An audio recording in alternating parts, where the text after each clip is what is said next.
Already নিয়ে নিয়েছি, আর আমি মশলাটা তৈরি করে নেব। প্রথমেই আমি আদা রসুনটা মিক্সারে নিয়ে নিয়েছি। এই যে আদা রসুন শুকনো লঙ্কা, এর মধ্যে দিয়ে দেবো হলুদের গুঁড়ো, যেহেতু মাছে হলুদ আছে, আর দেবো জিরে ধনের গুঁড়ো, এই যে সব হাফ চামচ করে দিচ্ছি আমি। আর দিয়ে দেবো এখানে গরম মশলা, আমার ভালো লাগে আমি অল্প করে দিলাম, হাফ চামচের থেকেও কম দিলাম। এটা একটা মিহি একটা পেস্ট বানিয়ে নেবো, তোমরা পেস্ট বানিয়ে দিচ্ছি। বন্ধুরা মশলাটাকে আমি বেটে নিয়েছি,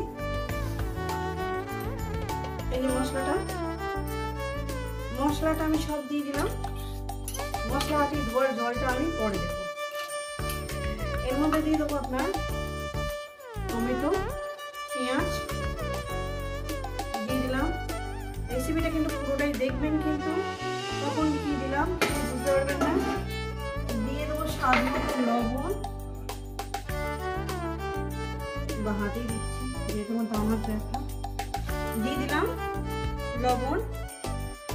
দিয়ে দেবো এখানে তেল, প্রায় 4-5 চামচ তেল লাগবে, একটু 4-5 চামচ তেল দিয়ে দিলাম। এরপর দিয়ে দেবো সেই মশলা বাটি ধোয়ার জলটা, ঠিক আছে, দিয়ে দিলাম। এবার এটাকে আমি একটু হাত দেবো না, আমি খুন্তির সাহায্যে এভাবে মেখে নেব। রেসিপিটা আপনাদের কেমন লাগছে অবশ্যই কিন্তু কমেন্টের মাধ্যমে বলবেন। ভালো করে সুন্দর করে মেখে এই মাছ মাখাটাকে আমি মিনিমাম 15 মিনিট রেখে দেব। মাছটাকে আমার মাখা হয়ে গেছে, এটাকে আমি এখন চাপা দিলাম, ঠিক আছে। ফিরছি 15 মিনিট পর। বন্ধুরা ফিরে আসলাম 15 মিনিট পর। গ্যাস আমি নিচে ধরিয়ে দিয়েছি, হ্যাঁ, এটা আস্তে আস্তে হবে। মাছটাকে করে দেখবো বন্ধুরা, আস্তে আস্তে করে উল্টিয়ে দেব। যেভাবে রান্নাটা করছি সেইভাবে রান্নাটা করবে। তো বন্ধুরা মাছগুলো আস্তে আস্তে উল্টিয়ে দেবো। দেখতেই পাচ্ছেন আমি কিভাবে রান্নাটা করছি। আশা করি আপনাদের ভীষণই ভালো লাগবে। দেখুন আস্তে আস্তে করে উল্টিয়ে দিতে হচ্ছে।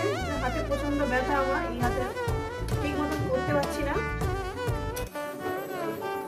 রেসিপিটা পুরোটাই দেখবেন কিন্তু।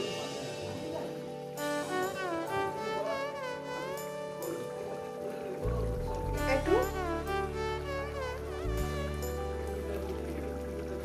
ব্যাস, গ্যাসটা একদম লোতে করে দেবেন, লোর থেকে একটু বাড়িয়ে দেবেন, বাড়িয়ে দিয়ে রান্নাটা করবেন, ভীষণই ভালো লাগবে।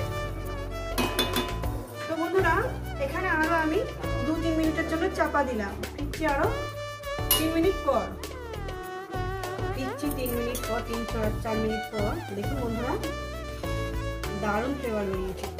আমার কাছে ধনেপাতা নেই যেহেতু আমি দিতে পারলাম না, আপনারা এখানে ধনেপাতা ছড়িয়ে দেবেন, ভীষণই টেস্টি লাগবে। আর একটু 2 মিনিট রান্না করব, তারপর এটাকে আমি নামিয়ে দেবো। আমার হয়ে গেছে, আর 2 মিনিট রান্না করবো এইভাবে খোলা। রেসিপিটা আপনাদের কেমন লাগছে অবশ্যই কিন্তু বলবেন। ভালো লাগলে লাইক করবেন, শেয়ার করবেন। তো বন্ধুরা হয়ে গেছে আমার রেসিপিটা, এই কড়ার মধ্যে থাকবে। ভালো লাগলে লাইক করে দেবেন, শেয়ার করে দেবেন। চ্যানেলটা ভালো লেগে গেলে একটা সাবস্ক্রাইব করে দেবেন।